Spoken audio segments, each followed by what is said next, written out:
Muchas gracias por estar otra vez con nosotros. En Colombia estamos en plenas elecciones, entonces es muy difícil el análisis, porque la oposición le parece que todo está mal. Los gobiernistas y reeleccionistas que todo es una maravilla. Vamos a tratar, y voy a invitar a las dos personas que vienen a representar por los opuestos, al doctor Javier Díaz, que es presidente de Analdez, al doctor Aurelio Suárez, que es un analista izquierdista, los dos importantes líderes nacionales, que tratemos de evadirnos de esa situación electoral y un poco polarizada en el sentido de que son las elecciones lo que están marcando la pauta, porque estamos en una situación de paros muy difícil, en total situación electoral entre los partidos, tratando de hacer coaliciones y la reelección de las políticas, que no sabemos todavía si es la reelección del presidente Santos. También la mesa de La Habana influye. Yo quiero preguntarles, ¿es la situación electoral, son las negociaciones de La Habana? ¿Qué es lo que está pasando con los paros? ¿Por qué de pronto esta irrupción de paros en Colombia? Doctor Javier, ¿usted qué opina? A ver, yo creo que pues hay de todo. Creo que uno no puede aislar lo que está ocurriendo en La Habana con lo que está ocurriendo en el país. Pero creo que en el trasfondo lo que hay es una ausencia de política productiva. Particularmente en el sector agrícola no ha habido una política agropecuaria. Uno ve, por ejemplo, al país con 2 mares y no hay política pesquera. Pudiéramos tener una industria pesquera bastante desarrollada, no lo tenemos. Y creo que la percepción es que se deja todo al libre mercado, que los sectores se desarrollen como sea, y no hay por parte del gobierno una política que dirija ese desarrollo. Y entonces cuando empiezan a surgir los problemas, como el gobierno tiene plata, pues sencillamente todo lo quieren subsanar, tapar con recursos, con plata. Pero estamos diciendo que hay demasiada plata. A mí me preocupa, claro que estamos prosperando, la situación social pues no se puede negar que tiene mejoramientos y todo eso, pero no, si tenemos tantos recursos como... Hemos tenido unos ingresos extraordinarios por la bonanza mineroenergética. El lío es que esa bonanza se acabó. Usted ve cómo los precios de todos estos productos de la industria minero-extractiva están de capa caída. Y entonces, pues sencillamente vamos a tener una situación en la que no hay política productiva, no hay política agrícola, pero tampoco hay recursos para las demandas que están haciendo los diferentes sectores. ¿Legitimaría los paros que están dándose hoy por esa razón? Creo que se le han enviado unas señales equivocadas a diferentes sectores. Creo que se les ha permitido que creen unas expectativas de producción, de ventas, que no se van a dar. Y creo que allí radica el principal problema. A ver, Aurelio, ¿cuál es su opinión? Muy buenas noches. Pues realmente el programa se le dañó, te cuento. ¿Por qué? Porque los polos no estamos tan opuestos. Yo coincido con el doctor Díaz en muchas de las cosas que ha afirmado, pero quisiera redondear un poco más la idea. Yo creo que tanto a la agricultura como a la industria se les prometió que lo que iban a ceder en el mercado interno fruto del libre comercio lo iban a recuperar en los mercados externos con las exportaciones. Y creo que el caso más ejemplar tiene que ser nuestro producto bandera de exportación agrícola, que es el café. Lo del café es una verdadera tragedia, Noemí. Lo del café nosotros producíamos 17 millones de sacos de café en el año 1992. Estamos produciendo entre 8 y 10 millones de sacos, o sea, por la mitad. Aurelio, me da la impresión que se dieron los subsidios, pero no se cambió la política y la federación siguen las mismas. Claro, por supuesto que ahí hay problemas de institucionalidad que serían, digamos, fruto de otro... por eso, y que serían fruto de otro programa. Pero hay algo que usted no puede olvidar. El país viene padeciendo una revaluación yo diría de un 40% en 10 años. Eso terminó sucediendo. ¿Qué sucedió con esto? Que las importaciones se abarataron y las exportaciones se encarecieron. Y el país perdió competitividad por la vía de la tasa de cambio. Yo pongo el ejemplo del café por una cosa que es muy importante, es que el café es nuestro principal producto de exportación, que involucra digamos, la mayor cantidad de colombianos, tal vez es la empresa exportadora que más conjunto humano colombiano incorpora. Sí, no en valor monetario, sí, sino 2 millones de personas están incorporadas a la industria cafetera y es un producto de base minifundista. Por lo tanto, cuando estas situaciones, cuando el país decidió, y esto es bien importante, creo que valía la pena mirarlo, cuando el país decidió dejar de ser un país agrícola e industrial y volverse un país exportador y explotador de recursos naturales no renovables, el golpe en la industria, en la agricultura se ha sentido y no han existido las políticas para atender eso. En el tema cafetero, les dieron una cantidad de recursos impresionante a los cafeteros. ¿Por qué el paro se va a dar? A mí sí que me da risa eso, Noemí, perdóneme, que la gente se escandaliza en Colombia porque a 500.000 cafeteros les den 400 millones de dólares. Cuando tenemos que competir con agricultura, miren, Estados Unidos en este momento... Pero ¿por qué no competir con más eficiencia como Vietnam? Porque las agriculturas en el mundo todas están subsidiadas. Todas, absolutamente todas. Estados Unidos está modificando su ley agrícola para duplicar. Entonces no podemos mejorar la productividad cafetera, yo creo que sí. Claro, se puede mejorar, pero sin subsidios es casi imposible. Brasil es subsidiado. Voy a decir una cosa, los fertilizantes en Colombia valen 30% más de lo que valen en Brasil. O sea, ustedes legitiman los paros.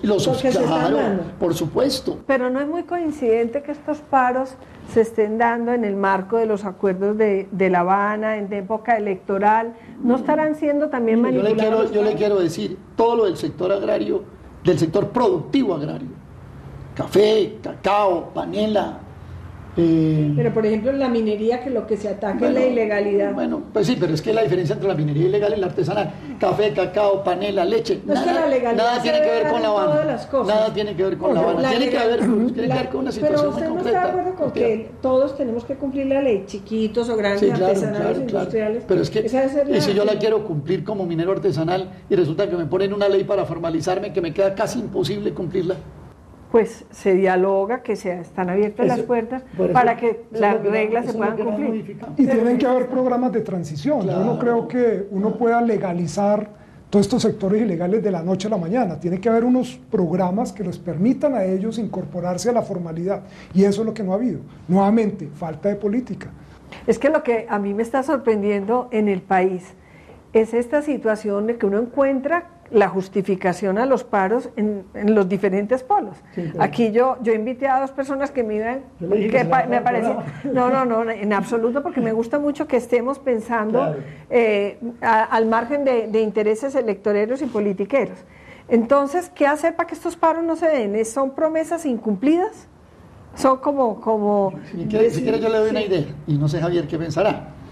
Hace unos 3 años vino a Colombia Joseph Stiglitz, un economista muy respetable, premio Nobel, correcto, que yo creo que goza de una respetabilidad, digamos, general en el mundo académico, con distintas opiniones, etcétera. Y dijo una frase que todos los días que pasan estas cosas me acuerdo de ella. Dijo, se trata de sacar la riqueza debajo de la tierra y sembrarla sobre la tierra.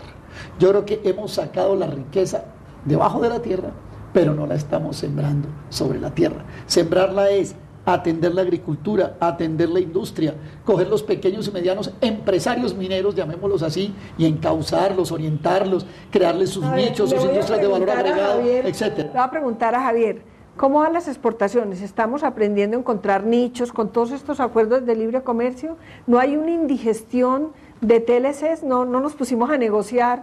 Como nosotros no conocemos el largo plazo ni el mediano plazo, nos pareció que 10 años era mucho para acoplar la industria y llegaron los 10 años. Y seguimos aprobando TLC, ¿no son demasiados? Cuando uno mira las cifras de comercio exterior, pues las exportaciones están cayendo. Las cifras globales nos muestran que estamos cayendo. ¿Por qué? Porque la economía internacional está creciendo menos. Europa está en crisis, China está creciendo menos, Estados Unidos hasta ahora está intentando levantar cabeza. Entonces hay una menor demanda, hay unos menores precios, los precios de los productos básicos se fueron al suelo y estos productos básicos ya son el 70% de nuestras exportaciones. Entonces ese 70% se nos cayó. Pero la industria no está La buena noticia es que la manufactura, no así la agricultura y las bebidas, la manufactura está creciendo. Yo creo que... Pero muy puntualmente, Javier, porque sí. Mire, por ejemplo, el tema automotor Pero vehículos, por ejemplo, está creciendo, autopartes está cayendo. Le voy a decir, porque la Renault hizo un negocio muy importante de 40.000 unidades en México, pero el sector automotriz en Colombia está en unas dificultades impresionantes. Porque los vehículos están yendo a Ecuador, a México, y han logrado superar la caída que se tuvo de las ventas a Venezuela. Pero me parece que lo más importante es que esas manufacturas que están creciendo no están siendo apoyadas con instrumentos de promoción a esas exportaciones. Y por el contrario, estamos acabando con las comercializadoras internacionales, estamos acabando con el Plan Vallejo, estamos acabando con los usuarios aduaneros. Cuando yo viajo a Europa, por ejemplo, uno oye a los franceses decir, consuma francés, es hacer patria, y lo mismo dicen los ingleses. A mí me preocupa mucho, también lo están haciendo los gringos. Nosotros en Colombia estamos encantados comprando. Aquí está pasando algo que decía Aurelio y volvemos a coincidir, el tema de la revaluación. El tema de la revaluación no castiga solamente a los exportadores, castiga a todos los productores nacionales que compiten con importados. Entonces ahora resulta mucho más rentable importar los productos. Mire, a mí me invitaron en Medellín a un centro comercial a que mirara etiquetas de las prendas y dice, hecho en China para Colombia, es decir, son empresas colombianas produciendo en China exclusivamente para el mercado colombiano, no para vender a todo el mundo. La maravilla que es Arturo Calle, produciendo en el exterior. Vamos a hacer una pausa y seguimos con este tema que de verdad es apasionante y le vamos a dar la palabra a Aurelio que la está pidiendo y se la está. Estamos presentando Polos Opuestos. Caracol. Aurelio, vemos la industria nacional muy lastimada.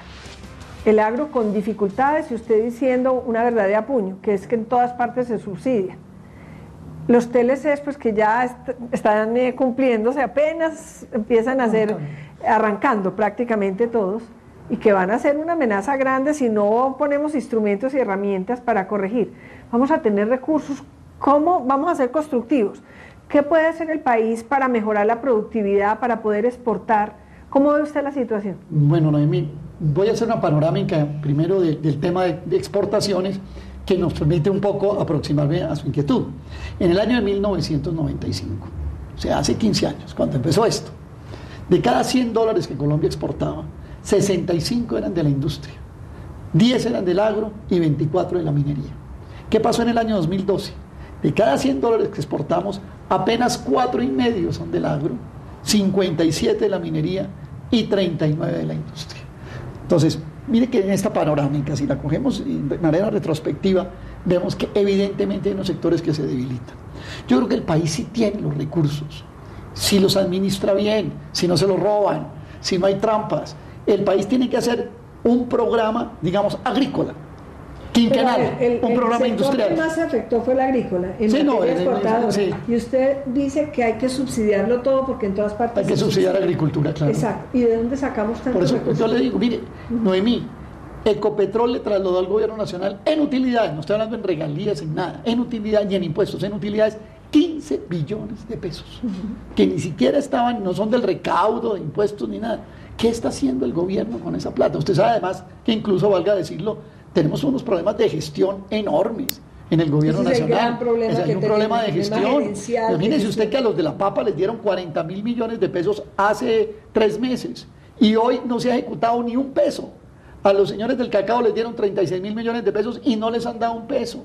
A los señores de la leche les dieron 28.000 millones de pesos. ¿Usted cree que por qué? Eso es muy bien importante. Falta gestión del gobierno, a mí me parece que es un gobierno muy ineficaz. Tendremos que volver a las contralorías previas porque también hay como un congelamiento, un miedo. Pero nuevamente, yo insisto, no hay política. Entonces, tú vas a desarrollar el tema de la papa. Bueno, ¿en qué vas a invertir? ¿Cuál es la directriz? ¿Cuál es la meta? ¿Cuál es el objetivo? Además, ¿A dónde vamos a llegar? El tema de ciencia, tecnología. Tampoco. Miren la tragedia con ciencias, con 4 directores en este gobierno. Creo que en una de las locomotoras fundamentales. Por ejemplo, una forma como se subsidia la agricultura en Brasil. En Brasil hay una empresa estatal, digamos así, que se llama Embrapa, que es aquella que es encargada de generar y difundir tecnología para la agricultura, gratis. Entonces, Embrapa, ¿qué hace? Contrata con una universidad problemas de fitosanitarios o controles de distinto tipo o desarrollos tecnológicos para un sector agrícola o agropecuario. Quiero decirle algo muy importante que se hizo en Estados Unidos, la reforma agraria real, la importante que se hizo es que se le dieron tierras a las universidades. Y las universidades hicieron mucha investigación, hicieron mucho por la ciencia y por la tecnología. A mí eso sí que me parece importante. En Estados Unidos ese es el esquema, ese es el modelo. Claro. Los subsidios no se dan en la frontera a través de aranceles, las protecciones, sino ayudas internas a través de los centros de educación, de investigación, las universidades que trabajan con los productores en el desarrollo de sus productos. Pero yo creo que aquí satanizamos el tema de los subsidios. Con el tema de agroingreso seguro terminamos satanizando el tema de los subsidios, ¿no? Yo creo que yo creo que lo del agroingreso no se satanizó el subsidio, se satanizó el dinero regalado para los ricos o el manejado del impuesto distinto. Mal administrado, pero eso no puede decir que los subsidios no puedan estar allí. Yo creo que son necesarios. Lo malo es que los subsidios en Colombia se dan cuando hay paros. Y eso me parece que es grave. Deberían dar para que no hubiera paros, ¿cierto? Si usted, pero es que usted como Ministerio de Agricultura sabe que producir una carga de café vale 700.000 pesos.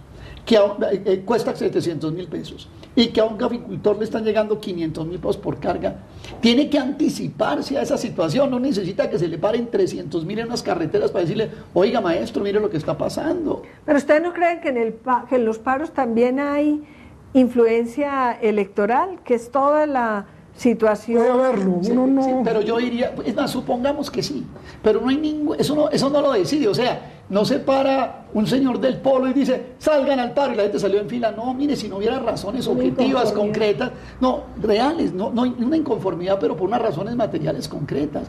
Los caficultores en Colombia, el 95%... Pero entonces, ¿por qué no había paro? Porque no, digamos que solamente en este gobierno hay ese tipo de dificultades. En otros gobiernos también, porque... Pero es una cosa, el gobierno de Uribe contó con la ventaja de que le tocó, digamos, el boom creciente de los buenos precios. Es que acuérdense que el café en los años del año 2009, 2010, estuvo rascando los $3 por libra. Pero también el esquema del gobierno era diferente. Uno no puede desconocer que esos consejos comunales del presidente Uribe, con la gente, sintonizándose con los problemas de cada uno de los productores o de los habitantes de la comunidad, eso le permitía al gobierno anticiparse a los problemas. Entonces, ¿usted cree, Javier, que hace falta cercanía del gobierno con los gremios? Yo creo que falta mucho más interlocución. Yo creo que el gobierno... Usted como presidente de Analdes... Yo creo que falta mucho más interlocución. Creo que uno debe anticiparse a los problemas y creo que el general de la policía que decía, ahora entendemos por qué la gente extraña a Uribe, tenía razón. Porque yo creo que usted está ya matriculado en esa campaña, ¿no? No estoy, pero mire, no soy uribista. Le voy a poner otro ejemplo. Un minuto, que es que me parece muy importante. ¿Pero usted habla con el ministro con frecuencia o no? Con el ministro de Comercio Exterior sí, pero con otros ministros hay dificultades para tener el diálogo. ¿Con cuáles ministros? Con el de Hacienda, por ejemplo, es difícil. Pero es que, a ver, Angelino Garzón, que persona a la que yo admiro mucho, dice que el ministro de Hacienda debería untarse de pueblo y de estar allí donde están los paros. Pero es que si metemos a un ministro de Hacienda a resolver los paros, eso no se ha visto en ninguna parte. No, pero, ¿Usted pero cree es que... mire, porque hay que minuto, obrero, perdóneme que termine, Javier. No, yo creo que el ministro pues no tiene que estar en la mesa, pero tampoco puede estar ausente de estos temas. Creo que allí hay una interrelación de varios ministerios, Agricultura, pero también tiene que estar la parte de los recursos presentes. Pero hay unos presupuestos que tienen un límite. Acordémonos que en Hacienda Pública no se puede gastar por fuera del presupuesto. Se tienen que comprometer. Pero ojo, sí. Pero entonces, ¿qué podemos discutir? Si hay rubros de apoyo al sector real de la economía que deban estar en el presupuesto. Entonces, ahí es donde coincido yo con Javier. La falta de la política pues no lleva rubros, recursos al presupuesto porque no hay política. Entonces cuando aparecen los incendios hay que apagarlo con subsidios porque no hay una política previa que indique que... ¿Cómo es que el gobierno no calculó la crisis cafetera? El primer renglón agropecuario del país es el 30% del agro y le estalla semejante crisis en las manos y no ha podido resolverla. Pero, ¿qué pasó con los subsidios que se dieron? Los subsidios que se dieron van en esto, Noemí. En Colombia hay 550.000 caficultores. Hace un año se empezaron a repartir los subsidios, desde que empezaron a dar 60.000 pesos por carga, y solamente 300.000 caficultores han recibido subsidios. Pero el 92% de los recursos se han repartido. No, pero hace un año no. Me hacen señas de que tenemos que hacer una pausa y tenemos la oportunidad de concluir, de modo que váyanse preparando. Hay muchos pensadores que dicen que la ideología y los partidos deberían pronunciarse y conocerse a fondo al momento de preparar el presupuesto, que es donde se establecen realmente las políticas. Tenemos unos pocos minutos, seamos constructivos, pensemos cómo se pueden evitar los paros, cómo podemos producir y exportar más, cómo salvar la industria. A ver, ¿qué se les ocurre? Aurelio. Primero que todo hay que decir que la fiebre no está en las sábanas, o sea, la fiebre no está en los paros. Los paros son la consecuencia de una serie de causas que hemos analizado acá. El país tiene que sentarse, no a concertar solamente en mesas en el momento de los conflictos, sino a sentarse con los sectores productivos, con la industria y con el agro, en esa situación que hemos descrito, decirle, vamos a hacer una proyección de mediano plazo, de recursos, de sacrificios de lado y lado, de aportes, de apoyos, de naturales, de construcción de bienes públicos, etcétera. Yo creo que eso es lo que el país tiene que hacer. Es una especie de alto en el camino, y así como se han hecho programas de salvación en materia de seguridad, por decirlo de alguna manera, hay que hacer cosas. No, y es que yo le iba a decir una cosa, por ejemplo, el Catatumbo no es solamente un tema agrícola, es un tema social y un tema económico de una región totalmente abandonada en temas de salud, de transporte. Había un COMPES para el Catatumbo desde abril, y no lo ejecutaron, no lo gestionaron, no le hicieron nada. Entonces ahora tiene que salir Chapulín Garzón a salvar la cosa, y bueno, ir todo el mundo. ¿Por qué le dice Chapulín? Porque ¿quién podrá ayudarnos, no? La famosa. Y entonces ya se volvió, pues, a todo paro sale Angelino. ¿Quién podrá ayudarnos? Pues yo ya lo llamo es Chapulín Garzón, porque, ¿cierto? ¿Qué más? Pero todos los ministros realmente transversalmente tienen que ocuparse. Yo diría, un gran fracasado del gabinete es el ministro del diálogo social. O sea, el diálogo social es el momento de los paros, ¿no? El diálogo social es desde antes. Ese ministro debe ir avanzado a los acontecimientos 3 meses antes. Y resulta que va es cuando estallan los paros. Para coordinar a todo el gabinete. Y mirar qué es lo que está pasando. A mí lo de Catatumbo me parece inaudito, porque había un COMPES desde abril, con temas muy específicos, con inversiones muy claras. Y entonces se presta para que aparezca cualquier cosa que termine generando esta gravísima situación que estamos viviendo. Javier, yo creo que uno tiene que aprender de los errores, y creo que el gobierno tiene que aprender de los errores. La ausencia de política agrícola, agropecuaria, ha permitido estos paros. Y yo creo que no podemos esperar a que ello ocurra en la industria, ocurra en las exportaciones para entrar a solucionar. Creo que desde antes, de antemano, tenemos que desarrollar políticas para impulsar ese pequeño crecimiento de las manufacturas, de la agroindustria. Creo que es necesario contar con instrumentos de facilitación, de apoyo a las exportaciones que estamos viendo que no las hay en este momento. Pero ¿no será que a los industriales y a los exportadores de todas maneras los oyen más que a los campesinos? Pero le digo una cosa, Noemí, vienen paros industriales. ¿También? Anóteme la fecha hoy. Claro, mire, ya los del calzado salieron a manifestarse. Nosotros éramos una potencia en calzado. Usted fue embajador en Venezuela. ¿Cuánto calzado no exportamos a Venezuela? No exportamos nada. Mire, el calzado, la industria siderúrgica, la metalmecánica, el tema del calzado, las autopartes. No, es un tema pero por favor, 20, no sé, Javier, pero si estoy mal, pero 20 millones de paros. Para terminar les voy a preguntar algo. En el mundo entero, la plaza pública volvió a tener importancia. Es increíble que la tecnología, pensamos que resolvía muchos de los temas y que iba a reemplazar la plaza pública y que el ciudadano se iba a comunicar con los Twitter y con todas las cosas, pero resulta que es que los Twitter también los manipulan los que tienen posibilidad de llegar a los call centers y toda la cosa.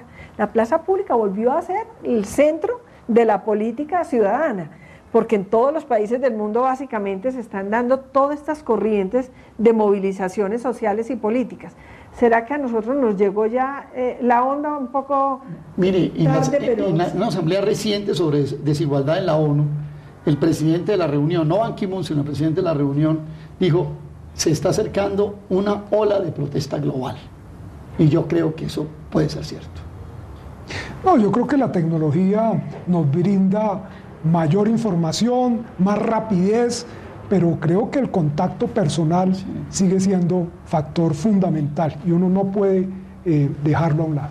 Entonces, para concluir, lo que tenemos que decir es que el gobierno tiene que adelantarse, acercarse con el diálogo social, con el diálogo con los productores, con los agricultores, para tratar de prevenir que se vengan estas situaciones y tener políticas más profundas en cuanto a ciencia, tecnología, tener más en cuenta el Ministerio de Educación en todas estas circunstancias que bien lo está haciendo todos los ministerios, involucrarlos para ver si podemos vivir en paz, porque si hacemos la paz en La Habana, pero volvemos esto una situación invivible socialmente, pues sería muy difícil. Ojalá lo podamos conseguir porque Colombia se lo merece.